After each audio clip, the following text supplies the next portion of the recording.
सबसे पहले तो हमें अपना जो ब्राउज़र है वो ओपन करना है और यहाँ पर सर्च करना है माई आधार। तो हमारे सामने सरकार का जो ऑफ़िशियल पोर्टल है आ जाएगा, वैसे इसका जो लिंक है हमने वीडियो के डिस्क्रिप्शन में और आपको पिन कमेंट के अंदर भी दे रखा है, जहाँ से भी आप डायरेक्टली इस पोर्टल पर आ सकते हो। अब यहाँ पर इस पेज में आपको नीचे की तरफ आना है, ये एक ऑप्शन दिखेगा बुक एंड अपॉइंटमेंट का, तो हम इसी ऑप्शन पे क्लिक करेंगे। हमारे सामने 2 ऑप्शन आएँगे, एक तो है मोबाइल नंबर का, दूसरा है ईमेल आईडी वाला। तो मोबाइल नंबर वाला ऑप्शन आसान है, हम इसे सेलेक्ट करेंगे और इसके बाद में यहाँ पर नेम दर्ज करना है। नेम यहाँ पर इंग्लिश के अंदर रहेगा, जिसका आधार का एनरोलमेंट होना है, उसके डॉक्यूमेंट पर जैसा है, सेम वैसा दर्ज करना है और इसी के साथ में यहाँ पर मोबाइल नंबर हो जाएगा। एक कैप्चा कोड दिखेगा, ये जो कैप्चा कोड है जैसा है, सेम यहाँ पर फिल करना है और इसके बाद में ऑथेंटिकेट विद ओटीपी इस ऑप्शन पे क्लिक करना है। तो अभी आप देखोगे कि ओटीपी दर्ज करने के बाद में हम यहाँ पर लॉगिन हो चुके हैं। लॉगिन होने के बाद में अब आप देखोगे कि एक ऑप्शन दिख रहा है क्रिएट अपॉइंटमेंट का, तो हम इस ऑप्शन पे क्लिक करेंगे। अब हमारे सामने कुछ इस तरीके का इंटरफेस आएगा। आप देखोगे कि इंटरफेस पहले से बिल्कुल ही बदल चुका है। अब हमें यहाँ पर सेलेक्ट एज ग्रुप के ऑप्शन पे क्लिक करना है, तो हमारे सामने 3 ऑप्शन आएंगे। अब यहाँ पर बच्चे की जो एज है, जिस भी कैटेगरी के अंदर आती है, आपको सेलेक्ट करना है, जैसे कि 0 से 5 साल। तो अगर इनरोलमेंट आप कर रहे हो, अभी उसकी जो एज है इस वेरिएंट के अंदर है, तो ये सेलेक्ट करोगे। इसी के साथ में किसी की जो एज है 5 साल से लेकर के 18 साल के बीच में अगर है, तो ये सेकंड वाला ऑप्शन सेलेक्ट करोगे। बाकी कोई एडल्ट है तो वो यहाँ पर 18 साल से ऊपर वाला जो ऑप्शन है वो सेलेक्ट करेगा। तो जैसे कि जिस बच्चे का आधार कार्ड हमें बनाना है, उसकी जो एज है वो कम है 5 साल से, तो हम यहाँ पर इसका सिलेक्शन करेंगे। देखो आगे के जो ऑप्शन है उसी के अकॉर्डिंग आते हैं, तो ये केयरफुल होकर के आपको सेलेक्ट करना है। अब इतना करने के बाद में हमारे सामने 3 ऑप्शन आते हैं, जिसमें कि आप देखोगे कि एक तो है अपडेट का, जिसमें कि डेमोग्राफिक, बायोमेट्रिक, डॉक्यूमेंट अपडेट करना है, तो ये सेलेक्ट करोगे। इसी के साथ में सेकंड वाला ऑप्शन है, अगर आपको हेड ऑफ फैमिली के माध्यम से इनरोलमेंट कराना है, ये सेलेक्ट करोगे। तीसरा है head of family based update. अब यहाँ पर किसी के मन में सवाल आएगा कि यहाँ पर हेड ऑफ फैमिली के अलावा क्या इनरोलमेंट नहीं हो सकता है? तो दोस्तों बिल्कुल हो सकता है। मैंने पहला ऑप्शन जो सिलेक्शन इसी वजह से कराया था कि आप देखोगे कि एज का ग्रुप जहाँ पर होगा उसके अकॉर्डिंग यहाँ पर सारी चीज़ क्लियर हो जाती हैं, क्योंकि 5 साल के नीचे जो भी बच्चे होते हैं उनके केस में क्या होता है कि पेरेंट का मौजूद होना ज़रूरी होता है, उनका भी बायोमेट्रिक लिया जाता है, मम्मी या फिर पापा में से किसी एक का। तो इसी वजह से यहाँ पर ये ऑप्शन दिख रहा है। अगर 5 साल से ऊपर का बच्चा है तो उस केस में आप डॉक्यूमेंट बेस्ड भी इनरोलमेंट करा सकते हो। तो यहाँ पर हम head of family based enrolment इस ऑप्शन पे क्लिक करेंगे और इसके बाद में प्रोसीड फॉर सेंटर सिलेक्शन इस ऑप्शन पे क्लिक करेंगे। अब यहाँ पर 2 ऑप्शन आते हैं। आप देखोगे कि पहला ऑप्शन है, एक तो आधार सेवा केंद्र, आप जो है पिन कोड के ज़रिए आप फेच कर सकते हो। आपका जो पोस्ट ऑफिस का पिन कोड है अपने घर के आसपास का, वो दर्ज करोगे तो आपके घर के आसपास में जो भी सेंटर्स हैं उनकी जो लोकेशन है वो दिख जाएगी। अब कई बार क्या होता है, हम ग्रामीण क्षेत्र के अंदर रहते हैं और हम अपना पिन कोड दर्ज करते हैं, तो कई बार नहीं डिटेल दिखती हैं। तो ऐसे में आपका जो भी बड़ा शहर है या फिर पोस्ट ऑफिस जो भी बड़ा है, उसका भी पिन कोड आप दर्ज कर सकते हो, तो नियरेस्ट जो भी आधार सेवा केंद्र होगा वो दिख जाएगा। तो यहाँ पर कोई ऐसा ज़रूरी नहीं है कि आप अपने ही आधार सेवा केंद्र पर इनरोलमेंट करा सकते हो। किसी भी डिफरेंट पोस्ट ऑफिस का जो पिन कोड है वो भी यूज़ करके आप आगे बढ़ सकते हो। तो हमें यहाँ पर पिन कोड सर्च के सेक्शन में आना है, अपना जो पिन कोड है दर्ज करना है। आप देखोगे कि सर्च बाय पिन कोड के सेक्शन में हमने दर्ज किया था और उसके अकॉर्डिंग अब आप देखोगे कि 2 सेंटर की जो लोकेशन है वो यहाँ पर आ चुकी है। एक तो सेंटर दिख रहा है जो पोस्ट ऑफिस का है, जो कि आधार सेवा केंद्र पूरा है, और दूसरा एक सेंटर दिख रहा है सीएससी की तरफ से जो चलाया जा रहा है। 2 सेंटर यहाँ पर हमें दिख पा रहे हैं। दोनों सेंटर पर क्या-क्या फैसिलिटी है, पार्किंग की व्यवस्था है, डिसेबल पर्सन के लिए अवेलेबिलिटी है या नहीं है। साथ ही में आप सभी लोग यहाँ पर ये भी देख सकते हो कि इन सेंटर्स पर जो अपॉइंटमेंट की अवेलेबिलिटी है वो किन-किन डेट के अंदर है। तो यहाँ पर आपको दिख रहा होगा कि फरवरी के अंदर कौन-कौन सी डेट अभी अवेलेबल है। तो यहाँ पर जिस भी डेट का आप अपॉइंटमेंट लेना चाहते हो, आपको यहाँ पर इसके लिए बुक के ऑप्शन पे क्लिक करना है, कैलेंडर आ जाएगा। अब यहाँ पर आप देखोगे कि चूज़ कर सकते हो, यानी कि स्पेसिफिक डेट, आपको कुछ डेट यहाँ पर दिखेंगी जिनमें आप सेलेक्ट कर सकते हो, जो हाईलाइट हो रही हैं। आप सेलेक्ट करोगे तो यहाँ पर सेलेक्टेड के सेक्शन में आ जाएगा और इसके साथ में एक दूसरा ऑप्शन यहाँ पर दिखेगा जो कि है सेलेक्ट स्लॉट का। इस ऑप्शन पे क्लिक करेंगे तो यहाँ पर इस डेट के अंदर भी किस टाइम पर आप इनरोलमेंट कराना चाहते हो कि आधार सेवा केंद्र पर एक साथ में बहुत सारे लोगों की भीड़ ना लगे, तो इसके लिए आप अपना टाइम सेलेक्ट कर सकते हो, किस टाइम पर हम ये काम कराना चाहते हैं। तो हम इसका सिलेक्शन करेंगे कि चलो मान लेते हैं 12 बजे से लेकर के 12:30 बजे का जो टाइम है ये हमें मिल जाए।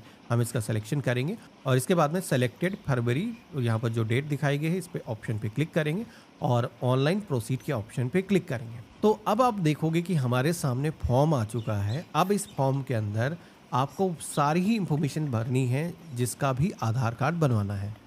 सबसे पहले तो उसका नाम हो जाएगा, डॉक्यूमेंट के हिसाब से नाम यहाँ पर रहेगा और साथ ही में प्रूफ ऑफ आइडेंटिटी के सेक्शन में आना है। अब यहाँ पर अगर कोई आइडेंटिटी प्रूफ मौजूद है तो आप सेलेक्ट करोगे। अब देखो छोटे बच्चों के केस में क्या होता है, हमारे पास ज़्यादा कोई डॉक्यूमेंट होते नहीं है, तो यहाँ पर गवर्नमेंट ने छोटे बच्चों को लेकर के थोड़ा सा राहत दी है कि अगर आपके पास में ज़्यादा कोई डॉक्यूमेंट नहीं है तो हेड ऑफ़ फैमिली के माध्यम से बच्चे का जो इनरोलमेंट है वो कराया जा सकता है। हालाँकि अगर आप चाहो तो स्टैंडर्ड फॉर्मेट यहाँ पर यूआईडीएआई की तरफ से होता है। तो अगर आपको आइडेंटिटी प्रूफ के अंदर डॉक्यूमेंट कोई देना है तो एक होता है कि सभासद से नगरीय क्षेत्र के अंदर, साथ ही में ग्रामीण क्षेत्र के अंदर जो ग्राम प्रधान होते हैं उसके माध्यम से आप अपना जो सर्टिफिकेट है प्रमाणित करा करके दे सकते हो। लेकिन जैसे कि मैंने आपको समझाया कि बच्चों के केस में यहाँ पर अगर उनके पास में बर्थ सर्टिफिकेट है तो फिर क्या होगा कि माता पिता में से कोई भी एक अथेंटिकेशन कर देगा तो बच्चे का जो इनरोलमेंट है वो हो जाएगा। तो उस केस में क्या है, यहाँ पर हमारे पास अगर दस्तावेज नहीं है तो इसे हम ब्लैंक छोड़ देंगे। डेट ऑफ बर्थ के सेक्शन में आना है। अब यहाँ पर कैलेंडर के ऑप्शन पे क्लिक करके डेट को सेलेक्ट करना है। इसके साथ ही में आप सभी को प्रूफ ऑफ बर्थ के सेक्शन में आना है। अब आप देखोगे कि यहाँ पर भी डॉक्यूमेंट दिखाए गए हैं, क्योंकि यहाँ पर बच्चे का हम इनरोलमेंट कर रहे हैं तो यहाँ पर उसी के अकॉर्डिंग जो भी डॉक्यूमेंट फिट बैठते हैं ये डॉक्यूमेंट आपको यहाँ पर फ़िल्टर एक तरीके से मिल जाते हैं। अगर किसी की जो एज है 5 साल से 15 साल के बीच में है या फिर उसकी एज 18 साल से ऊपर है तो उसके केस में अलग अलग डॉक्यूमेंट्स होंगे। साथ ही में हेड ऑफ़ फैमिली के माध्यम से अगर अपडेशन हो रहा है या फिर नॉर्मल डॉक्यूमेंट बेस हो रहा है तो उस केस में अलग अलग फीचर दिखेंगे, क्योंकि ये जो इनरोलमेंट है ये हेड ऑफ़ फैमिली के माध्यम से ही हो सकता है। 5 साल से बच्चे की जो एज है कम है, 7 महीने ही है, तो इस वजह से हमें यहाँ पर बर्थ सर्टिफिकेट देने की ज़रूरत होगी।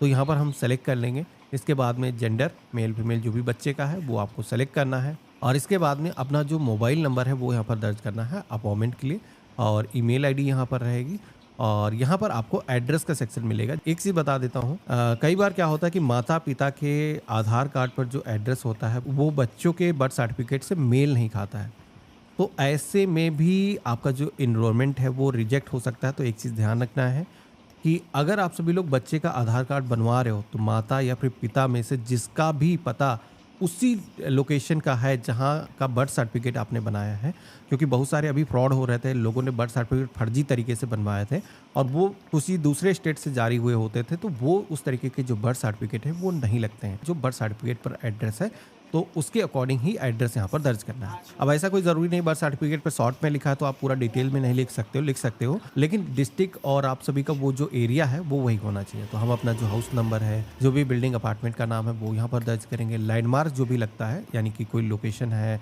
कोई भी फेमस बिल्डिंग है या कोई पहचान चिन्ह है जो कि आप बताना चाहते हो तो यहाँ पर बता सकते हो। हमने यहाँ पर दर्ज किया है। इसके बाद में जो भी एरिया या फिर सेक्टर लगता है वो यहाँ पर दर्ज करेंगे। अगर आप ग्रामीण क्षेत्र से हो तो यहाँ पर आप अपने ग्राम सभा का नाम लिखोगे, ऊपर जो है अपने विलेज का जो नाम है वो आपको दर्ज करना है। इसके बाद में पिन कोड यहाँ पर दर्ज करेंगे पोस्ट ऑफिस का और यहाँ पर हम अपना जो स्टेट है वो सेलेक्ट करेंगे और यहाँ पर हम अपना जो डिस्ट्रिक्ट है चूज़ करेंगे। सब डिस्ट्रिक्ट यानी कि तहसील का नाम यहाँ पर चूज़ करना होगा और विलेज की लिस्ट आ जाएगी। यहाँ पर आपको अपने विलेज का जो नाम है वो चूज़ करना है। इसके साथ ही में आप सभी को पोस्ट ऑफिस का नाम दिखेगा, सेलेक्ट कर लेना है। अब यहाँ पर प्रूफ ऑफ एड्रेस का भी यहाँ पर एक सेक्शन मिलेगा जिसमें से आप सभी के पास में इनमें से जो भी दस्तावेज है जो आप एड्रेस के प्रूफ पर देना चाहते हो, जैसे कि कई सारे डॉक्यूमेंट दिखाए गए हैं। अगर आप सभी के पास में राशन कार्ड है, SC ST OBC सर्टिफिकेट है, नरेगा जॉब कार्ड हो गया, इसके अलावा पासबुक हो गई, कोई बैंक की लाइफ इंश्योरेंस पॉलिसी वगैरह हो गया, तो इस तरीके के ढेरों डॉक्यूमेंट मिल जाते हैं। SC ST OBC सर्टिफिकेट दिया गया। लेकिन जैसे कि हम ये हेड ऑफ फैमिली के माध्यम से इनरोलमेंट कर रहे हैं तो इसके लिए हमें कोई अलग से दस्तावेज देने की ज़रूरत नहीं है। तो अब हम नेक्स्ट के ऑप्शन पे क्लिक करेंगे तो अब आप देखोगे कि हमारे सामने HOF की जो डिटेल है वो दर्ज करने का जो ऑप्शन है वो आ चुका है, जिसके अंदर जो भी यहाँ पर इनरोलमेंट कराने के लिए माता पिता में से जाने वाला है उसको यहाँ पर आधार नंबर अपना दर्ज करना है।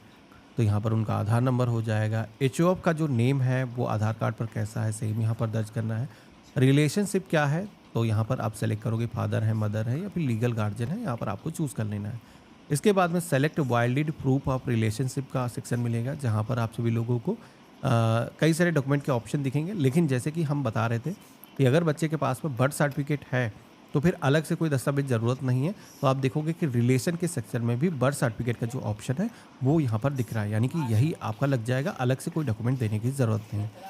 तो यहाँ पर आप देखोगे कि हमने बर्थ सर्टिफिकेट सेलेक्ट कर दिया, हमने नेक्स्ट की टैब पे क्लिक किया है। अब नेक्स्ट जैसे हमने किया है तो हमारे सामने एक समरी पेज आ जाएगा, जहाँ पर अभी तक हमने जो भी इन्फॉर्मेशन फिल करी है वो इन्फॉर्मेशन का एक प्रीव्यू आएगा, जिसमें कि एक बार मिलान कर लेना है कि जो भी इन्फॉर्मेशन आपने साझा करी है वो सारी सही है, इसके अंदर कोई मिस्टेक तो नहीं है। तो मेरे केस में बिल्कुल परफेक्ट है। हम कन्फर्म के ऑप्शन पे क्लिक करेंगे तो अभी आप देखोगे कि यहाँ पर जो अपॉइंटमेंट है वो हमारा बुक हो चुका है। इसके लिए कोई पैसे हमें चार्ज नहीं किए जाते हैं, क्योंकि बच्चों का जो एनरोलमेंट है वो फ्री में होता है। इसके लिए किसी को पैसे नहीं देने की ज़रूरत है। अब यहाँ पर आपका जो अपॉइंटमेंट है वो बुक हो चुका है। अगर आप इसे डाउनलोड करना चाहते हो, इस ऑप्शन पे क्लिक करोगे तो यहाँ पर आपका जो पावती स्लिप है वो जनरेट होकर के आ जाएगा। इस पे सारी डिटेल मौजूद हैं, किस आधार सेवा केंद्र का जो अपॉइंटमेंट है आपने बुक किया है, कब आपको विज़िट करना है, तो वो सारी इन्फॉर्मेशन यहाँ पर देखने को मिल जाती हैं। और जैसे कि मैंने बताया कि कोई फ़ीस वहाँ पर भी चार्ज नहीं की जाएगी, बस आपको अपना बर्थ सर्टिफिकेट लेकर के जाना है और माता या फिर पिता में से जो भी जा रहा है हेड ऑफ़ फैमिली के माध्यम से फिंगर लगाने के लिए वो जाएगा।